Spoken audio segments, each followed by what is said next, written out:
किसी पुराने जमाने में राजा भोग नामक एक राजा रहा करता था।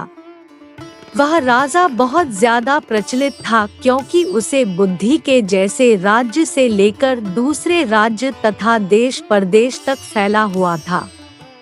राजा भोज अपनी जनता से बहुत ज्यादा स्नेह करती है।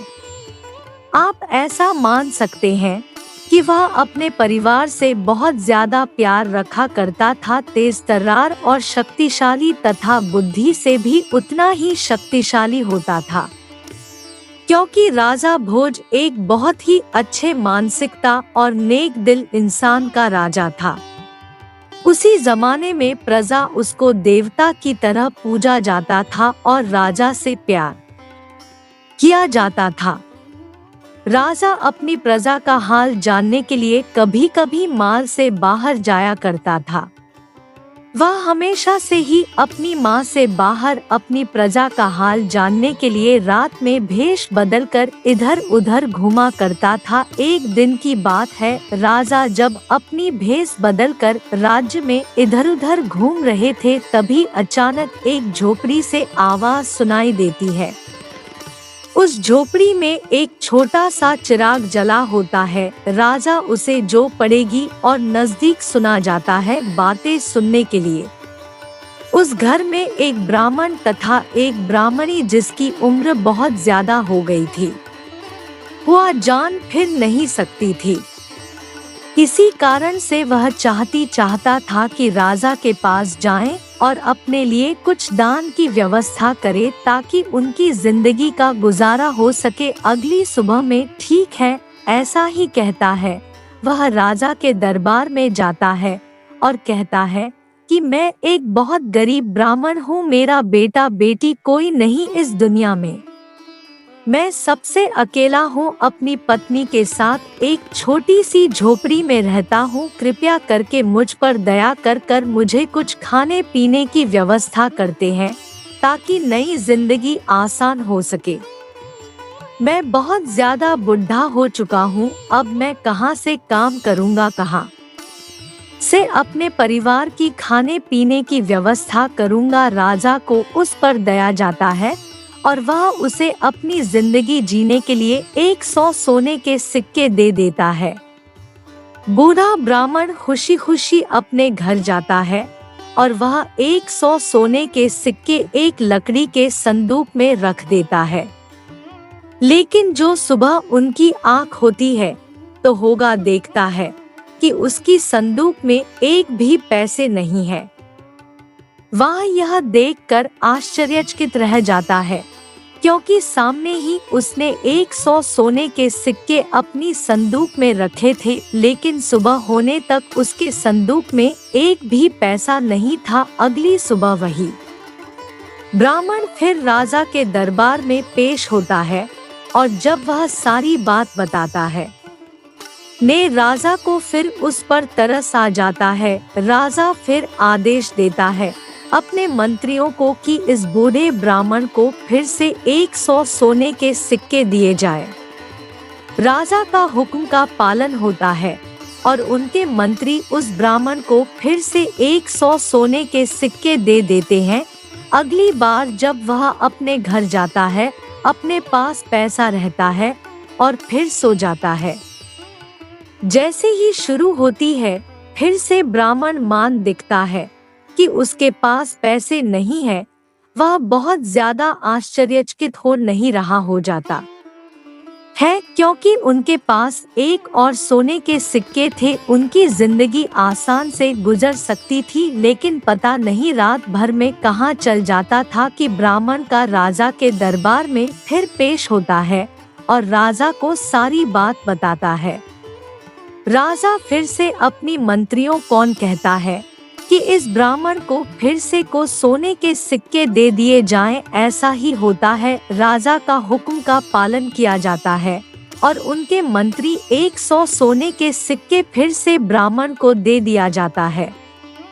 अब तो राजा को इनके बात पर कुछ संदेह हो रहा था। राजा सोच रहा था कि आखिर कहाँ रात भर में के पैसे कौन लेकर जाता है। तीसरी बार जब ब्राह्मण पैसे लेकर गया तो राजा भोज उस दिन सोचा कि आज मैं रात में अपनी फेस बदलकर इसके घर के नजदीक जाऊंगा। देखता हूँ रात भर में इनके पैसे कौन लेकर जाता है। वह रात में ऐसा ही कहता है। वह अपना भेष बदलकर बुरा बुरा मान के घर के नजदीक चला जाता है और वहीं बैठ जाता है। रात भर तो किसी भी प्रकार का कोई हरकत नहीं हुआ था, लेकिन रात की तीसरे पहर में एक आदमी आता है और राजा के पैसे को उस बूढ़ा ब्राह्मण धीमान कर ले जाता है। राजा यह देखकर आश्चर्यचकित हो जाता है, क्योंकि जो व्यक्ति उसे घर 100 सिक्के लेने के लिए आया था वह बिल्कुल भी राजा के जैसा ही प्यारा जाकर डुप्लीकेट था। मेरा यहाँ कहने का मतलब यह है कि यह आदमी ब्राह्मण के घर से पैसे लेकर ज्यादा था, वह बिल्कुल राजा की तरह दिखता था। राजा उस व्यक्ति को रोककर पूछता है कि इस बुढ़े ब्राह्मण से क्या दिक्कत है जो तुम हर रोज इनके पैसे को लेकर चला जाता है। तभी वह व्यक्ति कहता है कि यह जो निर्धनता गुजर रहा है इन पर यह उसकी पिछले जन्मों के कर्मों का फल है और बाद में कोई भी इसे दान देकर इसे अमीर नहीं बना सकता है, क्योंकि कुदरत का नियम है कि जो जैसा करता है वैसा भरता है। और इन्होंने अपनी भी जिंदगी में कुछ ऐसा काम किया कि इसके बदले में से इस जन्म में इस तरह गरीब बनाकर भेजा गया है। आप चाह कर भी इसके भाग्य को नहीं बदल सकते हैं, क्योंकि सभी लोगों को अपने किए गए पिछले कर्मों का फल तो उन्हीं को भुगतना होगा। उसके बाद राजा कहता है कि नहीं, माफ कर दो, अगर रिया हो तो इसके बदले में तुम मुझे सदा सजा दे दो जो सजा देना चाहते हो। तभी वह व्यक्ति रहता है, ऐसा नहीं हो सकता है। जो व्यक्ति जैसा कर्म करता है बाद में उसे वैसा ही फल मिलता है, इसे ही नहीं करनी इन्होंने किया है, फनी नहीं भी मिलेगा। बात अगर सजा की है तो आपको भी आपके पिछले कर्मों की फल जरूर मिलेगा और आपने जो भी मिले जन्म में कार्य किया होंगे उनके बदले इस जन्म में सभी हिसाब किताब बराबर होंगे। एक बार की बात है, आज आपने हनोका सदा सिपाहियों के साथ साथ में कुछ मंत्रियों के साथ शिकार पर निकलता है। शिकार पर निकालने के बाद राजा को कहीं दूर एक जानवर दिखाई देता है। जल्दीबाजी में वह बिना मंत्री तथा नौकर को बताए ही अलग रास्तों से कहीं दूर निकल जा पड़ता है। एक बार की बात है, आज आपने हनोका सिपाहियों के साथ साथ में कुछ मंत्रियों के साथ शिकार पर निकलता है। शिकार पर निकालने के बाद राजा को कहीं दूर एक जानवर दिखाई देता है। जल्दीबाजी में वह बिना मंत्री तथा नौकर को बताए ही अलग रास्तों से कहीं दूर निकल जा पड़ता है। चलते चलते राजा को उसकी सीमा का अंत तक पहुंच जाता है। साथ ही वहां एक गहरी खाई दिखाई देती है। राजा का घोड़ा उस गहरी खाई में कूद जाता है। गिरकर लहूलुहान होकर वह अपने राज्य के दूसरे सीमा तक पहुंच जाते हैं तथा अपनी सीमा से हटकर दूसरे राजा की सीमा में चले जाते हैं। राजा बहुत पहले से ही बहुत ज्यादा थका हुआ था और गिरने के कारण घायल भी हो गया था। उसके बाद वहां के राजाओं के द्वारा तथा उसके सैनिकों के द्वारा राजा भोज को पकड़ लिया जाता है। उसे दुश्मन समझकर बहुत ज्यादा मारता पीटता है तथा उसे शहर के बाहर एक चौराहे पर फेंक देता है। राजा भोज में अब इतनी शक्ति नहीं थी कि वे उठकर चल पाते थे, क्योंकि पहाड़ पर से गिरने के कारण उनको बहुत ज्यादा चोट लगी थी और फिर दूसरी राजा के द्वारा उस पर आक्रमण करने के कारण उन्हें बहुत ज्यादा चोटें आई थी। फिर उसके बाद राजा बेहोश हो जाता है और महज एक दिन बाद उसका हो जाता है। राजा को जब होश आता है तो वह आश्चर्यचकित रह जाता है, क्योंकि राजा एक जगह एक बिस्तर पर लेटे हुए था, उनका मरहम पट्टी हो गया था और उनके पास पानी तथा दवाई का कुछ डब्बा रखा था जिसे कोई आदमी उसे खिलाने लगा था। वह आदमी एक गंगू तेली था जिन्होंने राजा को चौराहे पर से उठाकर अपने घर ले आया था और उन्हें अच्छी तरह से खिदमत किया था। राजा को गंगू तेली पर बहुत ज्यादा विश्वास हुआ और वह उनको बचाने वाला देवता मानने लगा था। उनकी जान बचाने की कीमत बहुत ज्यादा है और वह एक राजा है, लेकिन वह कभी भी अपने असली गुणों का पता गंगू तेली को नहीं चलने दिया था। नहीं गंगू तेली को पता था कि वह राजा भोज है। राजा को गंगू तेली जो भी काम दिया करता था, राजा बखूबी उन्हें मानकर उनका आदर करके उनका काम किया करता था। आपको बता दे कि राजा आपने निशा और अपनी विश्वास तथा ईमानदारी के साथ बहुत ज्यादा पवित्र मन था। वह उनकी जान बचाने वाली गंगू तेली का कभी भी अपमान नहीं किया था तथा साथ ही राजा भोज यह चाहता था कि अंततः उन्हें राजा भोज के बारे में पता ना चले। आपको बता दें, किसी राजा ना वहीं पर रहने लगा था और उनका काम किया करता था। वह मन ही मन कुछ गाता गुनगुनाता रहता था जिसे सुनकर बहुत ज्यादा मन प्रसिद्ध हो जाता था।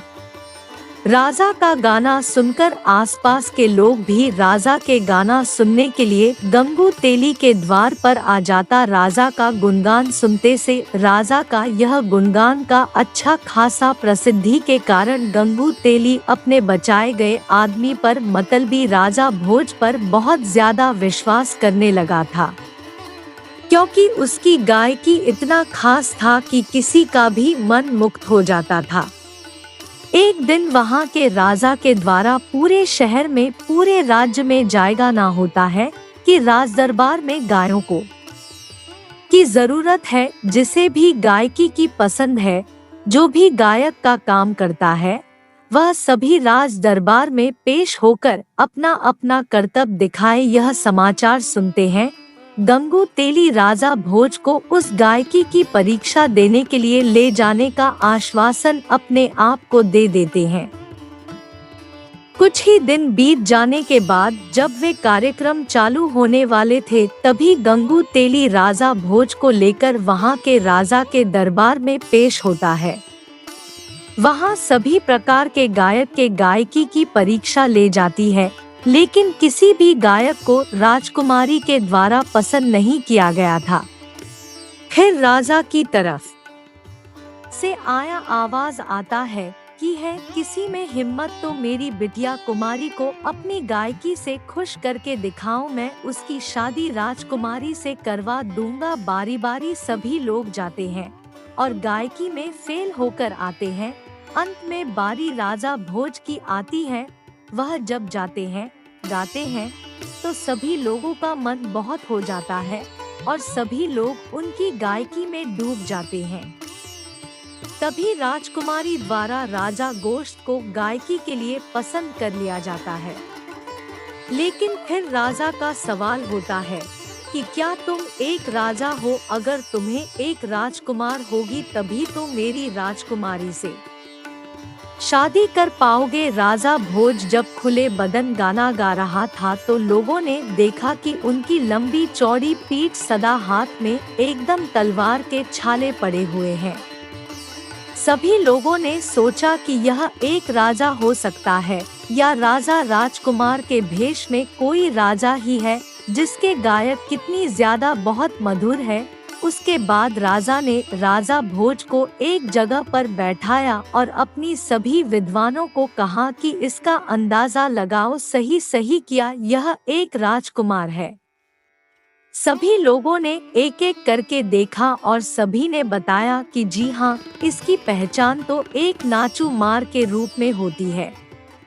तभी राज भोज ने भी अपनी सही सही बात बता दिया और राजा को खड़ा कर दिया। मैं राजकुमार हूँ और मेरा बगल वाला राज हमारा है। मैं किसी कारणवश आपके राज्य में आ गया था और आपके सैनिक ने मुझे मारपीट कर चौराहे पर फेंक दिया था। फिर मुझे इस गंगू तेली ने उठाकर सही किया और मेरे स्वास्थ्य का ख्याल रखना, मैं इनका हमेशा कर्जदार रहूंगा।